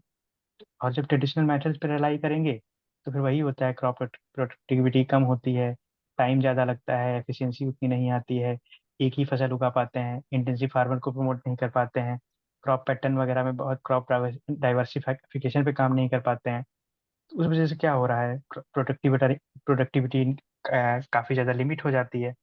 जैसे क्या है, धान गेहूँ कैसे उगाते हैं लोग, वही थ्रेशर खड़ा करके नहीं, हाथ से ही अभी काट रहे हैं धान गेहूँ। बहुत कम लोग यूज़ करते हैं कंपाइन वगैरह का, या फिर जो मॉडर्न टेक्नोलॉजी है। तो उससे क्या हो रहा है, एफिशिएंसी कम हो जा रही है। फिर हमारे यहाँ पे क्या है, इरिगेशन काफ़ी ज़्यादा पुअर इंफ्रास्ट्रक्चर है। जैसे हमने जब कैनाल इरिगेशन देखा था, ट्यूबवेल इरिगेशन देखा था, तो हमने देखा था कि जो कैनाल वगैरह हैं उनमें सिल्टेशन वगैरह जमा हो जाता है, उनकी एफिशिएंसी 30 से 40% कम हो रही है अभी, ठीक है। और उतना ज़्यादा क्या है, रीजनल इक्वलिटी नहीं है। तो रीजनल, बुंदेलखंड में पानी ही नहीं है कैनाल्स का, वेस्टर्न यूपी में बहुत ज़्यादा है, ईस्टर्न यूपी में काफ़ी कम है। तो ये हमने कैनाल सिस्टम का ऐसे देखा था। बाकी जैसे मानसून डिपेंडेंट क्रॉप्स हैं, जैसे अभी बोला तुमने कि रेनफेड एग्रीकल्चर है यूपी में। यूपी में क्या है, रेनफेड इरिगेशन है, तो रेन डिपेंडेंट है। और दूसरा क्या होता है, अगर मान लिया रेन नहीं हुई सीजन में, तो अगर रेन नहीं हुआ, बारिश नहीं हुई, तो फिर क्या, फसल तो खराब हो जाएगी ना। तो मानसून डिपेंडेंट क्रॉप्स हैं, तो इरिगेशन के लिए इतना ज़्यादा स्कोप नहीं है, इरिगेशन के लिए काफ़ी ज़्यादा इश्यूज हैं। फिर पोस्ट हार्वेस्ट लॉसेस बहुत ज़्यादा हो जाते हैं, कि 30 से 40% जो है, जैसे फ्रूट्स हैं। अब जैसे मान लिया सीतापुर में सब्जी ज़्यादा होती है, तो अगर सीतापुर में तो बिकेगी नहीं, उसको लखनऊ लाना पड़ेगा, या फिर उसको किसी फैक्ट्री वगैरह में लेके जाओ आसपास। या तो फैक्ट्री हो, फैक्ट्री वाला लेकर चला जाए, या तो फिर मार्केट में होनी चाहिए। तो अगर मार्केट ही नहीं है, तो पोस्ट हार्वेस्ट लॉसेस इसीलिए हो जाते हैं। कई बार देखा होगा, टमाटर वगैरह लोग, कई न्यूज़ में आता है कि टमाटर अपने फेंक दिए, प्याज फेंक दिया। ये कुछ क्रॉप्स ऐसे होते हैं जिनको इनकी लाइफ बहुत कम होती है, तो उनको तुरंत मार्केट में लेके जाना जरूरी होता है, या फिर उनको कोल्ड स्टोरेज में रखवाना यहाँ पे जरूरी होता है। लेकिन कोल्ड स्टोरेज अवेलेबिलिटी है ही नहीं, फैक्ट्री नहीं है, मार्केट नहीं है, या तो कोई खरीदार नहीं है। तो उसकी वजह से जो है पोस्ट हार्वेस्ट लॉसेस काफ़ी ज़्यादा हो जाते हैं, और यूपी में करीब 30 से 35% फ्रूट्स एंड वेजिटेबल का पोस्ट पोस्ट हार्वेस्ट लॉसेज है। फिर इंफ्रास्ट्रक्चर की काफ़ी कमी है, अगर देखो कि रोड वगैरह में रोड बहुत कम है, या फिर कोल्ड स्टोरेज की फैसिलिटी अवेलेबल नहीं है, या फिर हम लोग देखते हैं कि आ, जो उनके लिए कुछ जैसे ट्रेवल के लिए, ट्रांसपोर्ट के लिए वो इशू है, जैसे गांव में रखने की कुछ वैसा व्यवस्था नहीं है। तो ज़्यादातर रूरल एरियाज में ही हो रहा है सब कुछ, तो वहां से पहुंचाने के लिए उनको साधन वगैरह नहीं मिल पाते हैं, या फिर उनका कॉस्ट बहुत ज़्यादा होता है। अगर ट्रैक्टर ट्राली में लेके भी जाएं, उनका कॉस्ट बहुत ज़्यादा हो जाता है। रोड वगैरह ठीक से नहीं है तो उनकी वजह से खराब हो जाता है। तो ये कुछ ऐसे इंफ्रास्ट्रक्चर के इशूज हैं मार्केट में। फिर पुअर मार्केट लिंकेज है, तो फार्मर्स हैव टू ट्रेवल 50 से 100 किलोमीटर उनको दौड़ के आना पड़ता है। जैसे सीतापुर वाला लखनऊ आएगा, बाराबंकी से अपने फूल वगैरह लेके आएगा लखनऊ में बेचने के लिए, सुबह सुबह उसको निकलना पड़ेगा। या फिर गन्ना वगैरह है, मिल बहुत दूरी दूरी पे है, या फिर मिल का पेमेंट वगैरह ठीक से नहीं हो पाता है। तो उतनी बहुत मार्केट मिडिल मैन वगैरह बहुत ज़्यादा है, कुछ भी फसल बेचना है तो मिडिल मैन बहुत ज़्यादा है। फिर लो प्राइसेस मिलते हैं, अगर वो मार्केट में लेके भी चले गए इतनी दूर, मान लिया 100 किलोमीटर दूर से कोई लेके आया, फिर उनको प्राइसेस बहुत कम मिले। तो फिर ये सारे इशूज हैं मार्केट लिंकेज के। फिर एक्सेस टू क्रेडिट, तो क्रेडिट इतना अवेलेबल नहीं है फार्मर्स के लिए। उनको फिर वही एक मनी लेंडर्स वगैरह से पैसे लेना पड़ता है, फिर कर्ज में डूब जाते हैं। तो सिर्फ 35% फार्मर्स के पास क्रेडिट का एक्सेस करने की अवेलेबिलिटी है, बाकी सब इनफॉर्मल सोर्सेज पर रिलाई करते हैं। फिर poor access to government scheme, जैसे स्कीम बहुत सारी हैं। सॉयल हेल्थ कार्ड स्कीम है, पीएम कृषि सिंचाई योजना है, केसीसीबी है, यूरिया का डिस्ट्रीब्यूशन होता है, सीड्स डिस्ट्रीब्यूशन होता है, इंश्योरेंस की स्कीम्स भी हैं। लेकिन अनअवेयरनेस होने की वजह से, करप्शन होने की वजह से, पुअर इम्प्लीमेंटेशन होने की वजह से ये सारी स्कीम्स लोगों के पास नहीं पहुंच रही हैं। इसमें और भी सारे पॉइंट ऐड किया जा सकते हैं, लेकिन कुछ जितने भी एस्पेक्ट हो सकते थे उन पे मैंने एक एक दो दो पॉइंट और एक एक डेटा देने की कोशिश की है, कि ताकि एक डेटा रहे या फिर एक एग्जाम्पल रहे। तो या तो फिर डेटा रहे या एग्जाम्पल रहे, दोनों में से एक चीज़ इसमें यूज़ कर सकते हो। फिर अभी हम लोग गवर्नमेंट इस एफर्ट्स भी इसी तरीके से देख लेंगे, कि एक एक पॉइंट इसमें जितने भी है उन तरीके से देख सकते हैं। जैसे इंश्योरेंस, सबसे पहला क्रॉप्स का इंश्योरेंस होना चाहिए। तो गवर्नमेंट ने क्या बोला कि हम पीएम फसल बीमा योजना लेके आएंगे, तो इसमें क्या होता है, इंश्योरेंस प्रोवाइड किया जा रहा है। दूसरा, क्रेडिट के लिए केसीसी कार्ड आ गया, किसान क्रेडिट कार्ड, जो कि लो इंटरेस्ट लोन प्रोवाइड करता है। फिर इरिगेशन के लिए प्रधानमंत्री सिंचाई योजना लेके आए। ठीक है। सॉइल हेल्थ के लिए सॉइल हेल्थ कार्ड स्कीम लेके आए। इसमें भी मैंने डेटा दिया है सब में, इसमें जितना है डेटा ये भी यूज कर सकते, ये भी पहले भी ऑलरेडी हम लोग इसके ऊपर बहुत डिस्कस कर चुके हैं। फिर फार्मर्स के लिए कुछ स्कीम लेके आए, जैसे पीएम किसान है, 2,000 रुपये मिलना। ठीक है। पीएम किसान मानधन स्कीम लेके आए। फिर सब्सिडी प्रोवाइड करनी है, अभी सब्सिडी भी गवर्नमेंट प्रोवाइड करती है। जैसे बोरवेल लगाना है तो सब्सिडी प्रोवाइड कराएगी, यूरिया के ऊपर सब्सिडी, सीड के ऊपर भी सब्सिडी देती है। फिर पीएम कुसुम स्कीम लेके आए, जो सोलर पंप वगैरह है, तो उसके ऊपर भी स्कीम की सब्सिडी दे रही है government. Cold chain, cold storage वगैरह लगाने के लिए उसके ऊपर भी सब्सिडी दे रही है, ये सब्सिडी भी लेके आए। फिर एग्रो एंटरप्रेन्योरशिप प्रमोट करने के लिए एक आत्मनिर्भर कृषि योजना लेके आए हैं, ताकि एग्रीकल्चर के एरिया में मॉडर्न टेक्नोलॉजी आ सके, और यहाँ पे जो है वैल्यू एडेड फार्मिंग को प्रमोट किया जा सके, या फिर एग्रो एंटरप्रेन्योरशिप जो है उसको प्रमोट किया जा सके, ताकि एग्रीकल्चर स्टार्टअप्स वगैरह, जैसे देहात का एग्जांपल लिख सकते हो। देहात बहुत अच्छा काम कर रहा है अभी रूरल एरियाज में। फिर जैसे मार्केट है, मार्केट के लिए क्या किया हमने, ई नाम लेके आए। तो ई नाम में हमने करीब यूपी से 1,000 मंडीज को लिंक किया है, ताकि जो है एक बेटर ट्रांसपेरेंट प्लेटफॉर्म प्रोवाइड किया जा सके, बेटर प्राइसेस प्रोवाइड किए जा सके, और एक सिंगल विंडो डिजिटल प्लेटफॉर्म जो है किसानों को प्रोवाइड किया जा सके। फिर कुछ पॉलिसीज भी हम लेके आए, जैसे फूड प्रोसेसिंग पॉलिसी है 2023 की, एक्सपोर्ट पॉलिसी है 2019 की, ताकि एक्सपोर्ट डबल किया जा सके। नमो दीदी प्रोग्राम लेके आए हैं, ताकि ड्रोन्स का डिस्ट्रीब्यूशन किया जा सके सेल्फ हेल्प ग्रुप्स में, और उनको जो है किसान रेंट वगैरह पे लेके अपने खेतों में यूज कर सकें।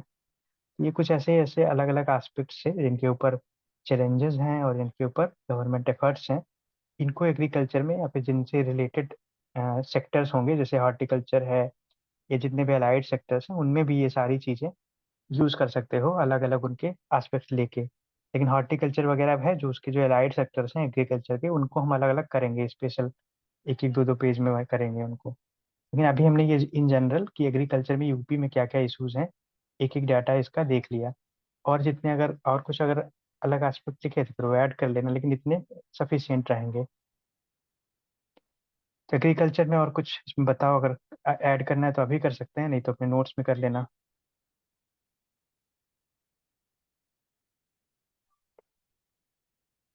एग्रीकल्चर में इतना सफिशियंट लग रहा है?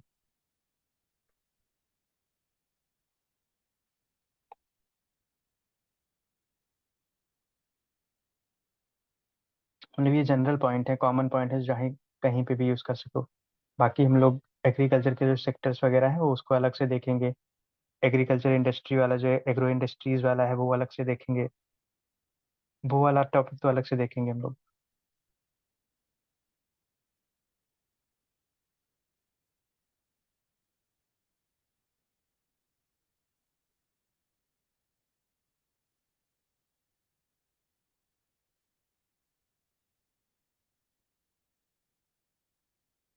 इसमें कुछ किसी को ऐड करना है? अगला टॉपिक करें?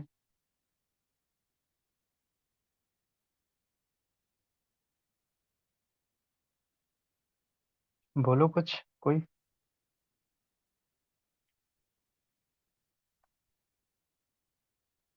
Next topic. नेक्स्ट टॉपिक यही है कि कॉमर्शलाइजेशन ऑफ एग्रीकल्चर है, तो इसका बताओ मीनिंग वगैरह क्या होगा कॉमर्शलाइजेशन एग्रीकल्चर मतलब। सर क्या मतलब समझते हो? पहले क्या होता था, हम जो फार्मर्स होते थे खुद के लिए प्रोड्यूस करते थे, लेकिन फिर बाद में वो बेचने के लिए भी मतलब करने लगे, हम्म। जब सरप्लस हेलो में भाई। होने लगा ग्रीन रेवोल्यूशन के हाँ। बाद में। ठीक है ठीक है। ज्यादातर फूड क्रॉप को छोड़ के जो वैसी क्रॉप्स होती है जैसे कि कॉटन कैश हो गया क्रॉप्स इस वगैरह, तरह। हाँ। हाँ, इसकी तरफ डाइवर्ट मतलब हो गया डाइवर्जन। ठीक है, सही है। सर जैसे कह कि क्या सकते हैं। कैश क्रॉप होगी हमारी, कैश क्रॉप्स, शुगर केन, हाँ कल्टीवेशन है, और हॉर्टिकल्चर में जैसे वेजिटेबल्स होते हैं। और एक ही हाँ फूड ग्रीन जो प्रोडक्शन है वो मतलब सरप्लस हो गया ड्यू टू ग्रीन रेवोल्यूशन। तो सर उसकी हाँ। वजह से सर कमर्शलाइजेशन से मतलब ज्यादा हुआ है ठीक है, और क्या फैक्टर्स रहे हैं? कमर्शलाइजेशन। ग्रीन रिवॉल्यूशन हुआ तो उसकी वजह से तो एक ये रीजन हो गया। और सर उसी में आ जाता है सर, मतलब कोऑपरेटिव फार्मिंग उसकी। नहीं। क्या कोऑपरेटिव फार्मिंग? cooperative। तो मतलब इसमें कोऑपरेटिव फार्मिंग जो कॉन्टेक्ट बेस्ड फार्मिंग्स है, क्योंकि एक हम्म। तरह से मतलब कंपनी कर रही है ना, तो इस तरह से ये सब चीज आती है कमर्शलाइजेशन ऑफ एग्रीकल्चर में। जैसे कॉन्टेक्ट बेस्ड फार्मिंग्स में वो पोटैटो का वो कॉन्टेक्ट ले लिया, ऐसा ऐसा। हाँ ठीक है, लेकिन वो उतना मतलब सॉलिड नहीं बनता है। मतलब इंडिया में तो कह सकते हैं उसको ऐसे हुआ कमर्शलाइजेशन वगैरह बढ़ा। हाँ, कह सकते हैं उसको भी, जैसे उसको इंडस्ट्रियलाइजेशन में कह सकते हो कि जब इंडस्ट्रियलाइजेशन थोड़ा सा बढ़ना सर स्टार्ट एक हुआ। वो मैंगो के जो फार्म्स है उसमें टूरिज्म शुरू करा था, अभी पता नहीं कहाँ पे, मुझे याद, लखनऊ में ही करा है। वो भी क्या आएगा शुरू क्या किया? सर? जैसे टूरिज्म के लिए भी खोल दिया है जो फॉर्म है, मतलब जैसे मैंगो के बड़े बड़े फॉर्म मतलब टाइप के होते हैं ना, ये जो बड़े बड़े होते हम्म हैं हम्म मैंगो के फार्म, हम्म। तो उसे टूरिज्म की तरह भी यूज करना शुरू कर दिया लोगों ने। हाँ, तो वो तो एक इसका इम्पैक्ट हो जाएगा कमर्शलाइजेशन का। अच्छा। पॉजिटिव इम्पैक्ट हो जाएगा उसका। हम्म, बस जब सही अगर है। और इम्पैक्ट वगैरह लिखना हो तो लिख सकते हो उसमें। हाँ ठीक है, सही बता रहे हो। यही है कि जब भी जैसे कमर्शलाइजेशन हमारे यहाँ पे अगर हम लोग जैसे बात करें, हम लोग के ध्यान में तो वही आता है कि ग्रीन रिवोल्यूशन जब हुआ तो ग्रीन रिवोल्यूशन के टाइम ही सारी चीज़ें हुई, क्योंकि क्रॉप का यील्ड बहुत ज़्यादा हो गया। तो जब क्रॉप का यील्ड बहुत ज़्यादा हो गया, प्रोडक्टिविटी बढ़ गई, क्रॉप्स हमारे पास बहुत ज़्यादा थे, तो हम क्या करते, तो हमने भी सोचा कि चलो हाँ किसी को बेच देते हैं। तो पहले आसपास स्टेट्स में, फिर बाहर एक्सपोर्ट करने का भी सोचा। तो यही फिर ऐसे हुआ, लेकिन उसके अलावा भी बहुत सारे फैक्टर्स हैं जो कमर्शलाइजेशन को प्रमोट करते हैं। अगर हम लोग इसके कैरेक्टरिस्टिक्स देखने की बात करें कि कैरेक्टरिस्टिक्स क्या क्या हो सकते हैं कमर्शलाइजेशन के, तो जैसे क्या होता है कि गवर्नमेंट क्या अभी कर रही है। अब मतलब अभी का देखो, तो अभी आ, देखा होगा कि ग्रीन रिवॉल्यूशन के पहले या उसके बाद भी कई सारे रिवॉल्यूशन आए। सुने होंगे ना, pink revolution, blue revolution, green और सिल्वर रिवॉल्यूशन, कई सारे रिवॉल्यूशन आए ना। तो अभी जैसे देखा होगा, हम्म अनियन के लिए कौन सा आया था, अनियन और इसके लिए आया था एक पिंक क्या नाम, पिंक रिवॉल्यूशन अभी आया था वो। अभी कुछ नाम दिया था, और उसको नया और ग्रीन अभी रिवोल्यूशन से बोल तो रहे मुझे थे। लग रहा है रेनबो करके भी रिवॉल्यूशन करा था क्या इन्होंने, कि सबका मिक्स कर दिया था, हाँ कि फिश के लिए हाँ, ब्लू, अभी तो, ऑयल के लिए हाँ येलो। रेनबो हाँ, अभी अभी रेनबो रेनबो रिवोल्यूशन रिवॉल्यूशन। में लेके आए हैं। तो जैसे ये रिवॉल्यूशन का मतलब क्या है, क्यों प्रमोट कर रहे हैं, तो ये क्रॉप डाइवर्सिफिकेशन का एक मीडियम है। हमारे यहाँ क्या हो रहा है कि हम लोग क्या है, देखो अभी कहीं, जैसे जहाँ कहीं के भी हो, हर एक डिस्ट्रिक्ट में अपने, जैसे मान लो लखनऊ का है, हरदोई का है, सीतापुर में है, बाराबंकी में है। तो इन सब एरियाज में क्या है, सीतापुर में क्या लोग उगा रहे हैं, गन्ना उगा रहे हैं। हरदोई आलू में क्या गन्ना। कर रहे हैं, गन्ना उगा रहे हैं। जहाँ हम्म, देखो गन्ने गन्ना उग रहा है, या फिर आलू उगाए दे रहे हैं, धान और गेहूं उगाए दे रहे हैं, इतना ही तो हो रहा है। लेकिन अभी क्या हो रहा है, गवर्नमेंट कह रही है कि नहीं, ये तो तुम उगा ही रहे हो बहुत सालों से, अब क्या करो ना, डाइवर्सिफाई करो, अपने जो क्रॉप्स हैं उनको डाइवर्सिफाई करो। ताकि उससे क्या होता है, लैंड की प्रोडक्टिविटी बढ़ती है। दूसरा क्या है कि सॉइल। एक, हाँ, सॉइल की प्रोडक्टिविटी बढ़ती है, सॉइल की फर्टिलिटी भी बढ़ती है। तो अभी के इसीलिए क्रॉप डाइवर्सिफिकेशन को प्रमोट किया जा रहा है। तो एक तो ये कैरेक्टरिस्टिक्स है, जब क्रॉप डाइवर्सिफाई होगा तो एक हमारे पास भी चांस रहेगा, यार इनको चलो कहीं पे बेचा जाए। जैसे मानिए अनियन है, तो अनियन बहुत ज़्यादा हो गया तो बहुत सारे एरिया में हो जाएगा। तो जब बहुत ज़्यादा हो जाएगा तो इतनी ज़्यादा महंगाई भी नहीं रहेगी, उसको बेचने का भी एक ऑप्शन रहेगा। तो इसलिए क्या है, अभी क्या हो रहा है, शिफ्ट हो रहा है कैश क्रॉप्स के ऊपर, हम शिफ्ट करवा रहे हैं, गवर्नमेंट शिफ्ट कर रही है। ये भी एक कैरेक्टरिस्टिक्स है कि शिफ्ट होना चाहिए कैश क्रॉप्स के ऊपर। जैसे अभी टमाटोज वगैरह खूब उगाए जा रहे हैं, अनियन है, मैंगो है, पपाया है। पपाया की लोग खेती कर रहे हैं, बनाना की खेती कर रहे हैं, अभी देखोगे बहुत सारे एरियाज में हो रही है। करियंडर है, कमिन है, जीरा वगैरह की भी खेती हो रहा है। और ऑयल सीड्स में जैसे मूंगफली भी उगाया जा रहा है खूब, बहुत ज़्यादा। तो अगर हम लोग डेटा देखें तो यूपी 40% पोटेटो प्रोड्यूस करता है, इंडिया के आउटपुट का ये नंबर है। Then UP second largest producer है मैंगो का, और करीब 12% कंट्रीब्यूट करता है इंडिया में। तो ये एक डाइवर्सिफिकेशन हो रहा है, होना चाहिए, तो उसमें ये कुछ डेटा है। देन फिर मार्केट लिंकेज अच्छा होना चाहिए। अगर भाई, अगर हमारे पास क्रॉप्स बहुत ज़्यादा है तो मार्केट भी तो होनी चाहिए बेचने के लिए। तो उसके लिए हमने देखा अभी कि 1,000 मंडी है हमारे पास, ई नाम वाली। दूसरा, हमने राष्ट्रीय कृषि विकास योजना लेके आए थे, और उसमें हमने मंडी और कोल्ड स्टोरेज वगैरह बनाया था। फिर आगरा का एग्जाम्पल दे सकते हो कि वहाँ पे ट्रेड हुआ है करीब 1,000 करोड़ का मंडी की वजह से। फिर इंफ्रास्ट्रक्चर अच्छा होना चाहिए। अभी अगर हम लोग देखिए, हम लोग जानते हैं कि 6 एक्सप्रेसवेज हैं, इंटरनेशनल एयरपोर्ट हैं, रूरल रोड कनेक्टिविटी अच्छी हो गई है। तो इसमें फैक्ट वगैरह वो उतने डाल सकते हो, लेकिन ये बेसिक है कि इतने, जो हमारा कम्युनिकेशन नेटवर्क है, हमारे मार्केट्स हैं, ये हमारे रोड्स हैं, एयरपोर्ट हैं, जैसे एक्सपोर्ट वगैरह के लिए एयरपोर्ट भी तो होने चाहिए। तो वो सारी चीज़ें हमारे यूपी में काफ़ी ज़्यादा डेवलप हो गया है, उसकी वजह से जो है कमर्शलाइजेशन प्रमोट हो रहा है। देन फिर फार्म मैकेनाइजेशन भी होना चाहिए। तो यूपी में करीब 3.5 लाख ट्रैक्टर्स हैं, एंड 1.5 लाख के आसपास कंबाइन है, हार्वेस्टर्स वगैरह हैं। तो अगर हम लोग ये देखें कि कितना मैकेनाइजेशन हुआ है, तो 40 to 50% मैकेनाइजेशन हुआ है राइस और व्हीट में। और शुगर केन के एरिया में ये 15 से 20% फार्म मैकेनाइजेशन हमने अचीव कर लिया है। ठीक है, इसको और भी अभी प्रमोट कर रही है गवर्नमेंट कई स्कीम्स के माध्यम से। फिर टेक्नोलॉजी का यूज होना चाहिए। जैसे हमारे यहाँ पे क्या, हम लोग ड्रिप इरिगेशन को प्रमोट कर रहे हैं, माइक्रो इरिगेशन को प्रमोट कर रहे हैं। तो करीब 15 लाख हेक्टेयर हमारे यहाँ पे जमीन जो है माइक्रो इरिगेशन में कवर हो गई है। और माइक्रो इरिगेशन की वजह से काफ़ी ज़्यादा सॉइल जो क्रॉप का ईल्ड है वो बढ़ा है। प्रिसीजन फार्मिंग जो है, प्रिसीजन फार्मिंग की टेक्निक जो है, ये भी बदायूं वगैरह के एरिया में जो है इसको यूज किया जा रहा है। ठीक है,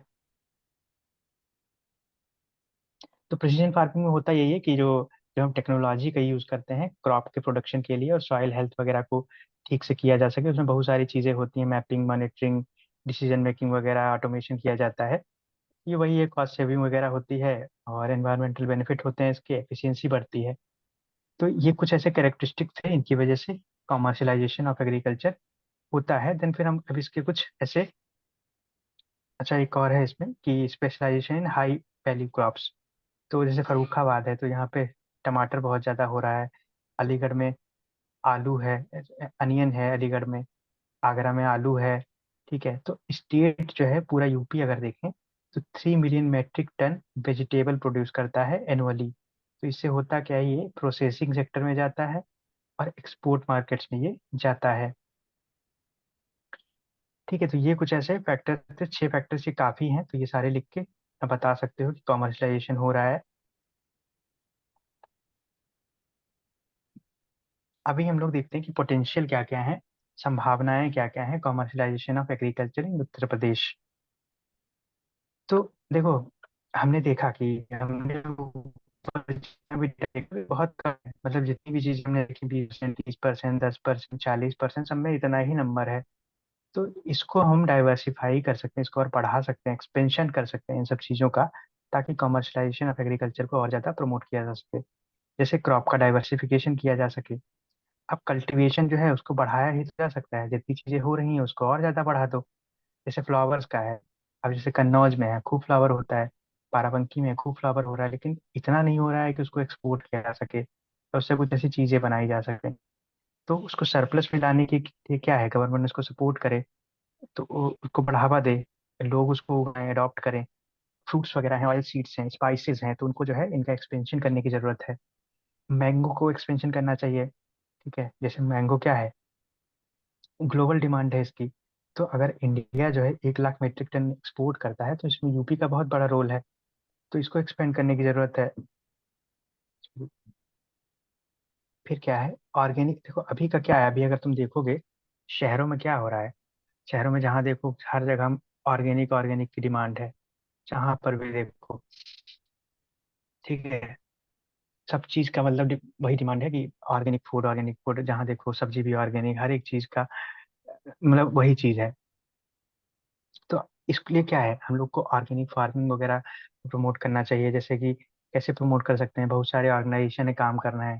जैसे एक मेरा दोस्त है, उसका स्टार्टअप है अभी, अवकार नाम से ऐसे कुछ है। तो अभी वो मतलब पूरे इंडिया में बहुत सारा, काफी बड़े लेवल पे काम कर रहा है। तो जैसे कुछ यूपी में, यूपी से ही है वो। तो यूपी में ज्यादा काम है उसका, और वो जैसे गवर्नमेंट के साथ में भी काम करता है। तो कुछ ऐसे ऑर्गेनाइजेशन बहुत सारे, जैसे देहात है, तो कई सारे ऐसे ऑर्गेनाइजेशन हैं जो ऑर्गेनिक फार्मिंग वगैरह पे ऑलरेडी काम कर रहे हैं। तो उन ऑर्गेनाइजेशन के साथ में गवर्नमेंट को कोलेबरेट करना चाहिए, और उन कोलेबरेशन के साथ में कोलेबरेशन करके ऑर्गेनिक फार्मिंग के अलग अलग फार्म डेवलप करने चाहिए, जिनसे क्या है, उन्हीं फार्म से जो है मार्केट को लिंक करना चाहिए, या तो फिर जो रेस्टोरेंट्स हैं या फिर कई बड़े जगह हैं उनको, जहाँ पे एक्सपोर्ट किया जा सके, उनको बेचा जा सके, या उनकी रीच बढ़ाई जा सके। फिर जैसे बाराबंकी या सीतापुर का एरिया, इनको जो है वेजिटेबल सेंटर ऑफ वेजिटेबल ऐसे करके डेवलप किया जा सकता है, क्लस्टर डेवलपमेंट किया जा सकता है। जैसे रूरल मिशन है, तो रूरल मिशन में क्लस्टर का फॉर्मेशन होता है, उसी बेसिस पे ऑर्गेनिक फार्मिंग वगैरह के क्लस्टर डेवलप किए जा सकते हैं। बाकी सब्सिडी वगैरह प्रोवाइड की जा सकती है। फिर इन्वेस्टमेंट बढ़ाना चाहिए एग्रीकल्चर, एग्री स्टार्टअप के लिए, एग्रीकल्चर जो एग्री टेक्नोलॉजी है उसको बढ़ाने के लिए। तो चाहे ड्रोन्स हैं, इंटरनेट ऑफ थिंग्स है, बिग डेटा पे काम करना चाहिए, क्रॉप की मॉनिटरिंग वगैरह के लिए और पेस्ट कंट्रोल के लिए, इन सारी चीज़ों को यूज किया जा सके है। तो गवर्नमेंट ने अभी इनिशिएट किया है, जैसे पायलट ड्रोन लॉन्च किया है बुंदेलखंड में, तो इसको पूरे यूपी में एक्सपेंड करने की ज़रूरत है। फिर फूड प्रोसेसिंग इंडस्ट्री है, तो फूड प्रोसेसिंग इंडस्ट्री है, तो हम लोग जानते हैं कि जितना भी प्रोसेस्ड फूड होता है, अंकल चिप्स वगैरह बनना आलू से जो बनता है, फिर बहुत सारी चीज़ें हैं जैसे केचप बनना, तो ये सब बनता तो उसी से है, टमाटर वगैरह जाता है फार्म से, तो फार्म टू फैक्ट्री। तो फार्म टू फैक्ट्री तक जाने के लिए जितनी भी चीज़ें, साधन जो यहाँ इनके बीच में जो बनता है, वो सारे रिसोर्सेज वगैरह के लिए अवेलेबिलिटी होनी चाहिए। और गवर्नमेंट, जैसे हमारे यूपी में क्या है, बहुत सारी कंपनी ऑलरेडी काम कर ही रही हैं। जैसे संडीला वाला पूरा रीजन है, मथुरा में है, इवन बाराबंकी बहुत डेवलप हो रहा है, अभी कई सारी कंपनीज नई नई आई हैं। अभी रिसेंटली ब्रिटानिया ब्रिटानिया ने वहाँ पे खोला है बाराबंकी में। पेप्सिको है, जैसे ब्रिटानिया है, मैकचेन फूड्स है, तो ये काफ़ी ऑलरेडी यहाँ पे हैं।